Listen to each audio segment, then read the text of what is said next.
Old Mission specializes in ETF trading and brokerage. That's what you guys do. Just generically, what kind of trading activity have you seen in the last few months? We've seen elevated equity trading volumes, elevated option and futures trading volume, a little bit, not as much in July as there has been perhaps in April and May. But what are you seeing in terms of ETF trading?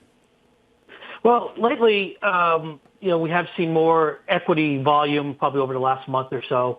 But if you go back all the way back to when the pandemic started, bonds have really been the king. More money has gone into bond funds than any other asset class in ETFs. Bond funds have done $85 billion in the second quarter versus equity funds $20 billion in inflows. So it's really been that's been the focus of what's been going on out there. I do know BlackRock last week just put out a number where they traded $5.1 trillion during the first half of the year, which is a record for them.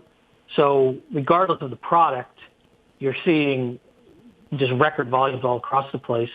And if you really want to look down, something I found interesting, if you look at the top 10 year over year, last year's top 10, to be in the top 10, you needed to do at least $1 billion in net inflows.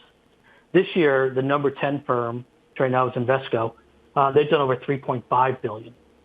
So just the growth of ETFs and the actual trading volume of ETFs has just been huge. How do you explain the growth of the bond ETFs? I find a hard time with it. I mean, we're hitting new highs today on the corporate bond ETF, the main one, LQD. AGG, the broadest bond ETF I think you can own out there, is also at a new high, and we're getting ridiculously low yields on any of these.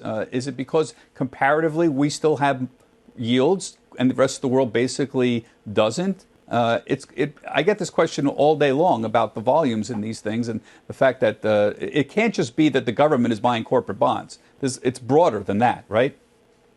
Yeah, absolutely. I mean, the government actually has stopped buying the ETFs, at least they said they have, and they've released those numbers. You haven't seen them really grow that much.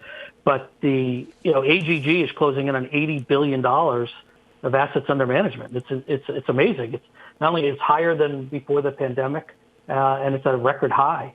People are yield searching. Yeah. Another product that's out there yield searching are, BlackRock and iShares have the bullet share.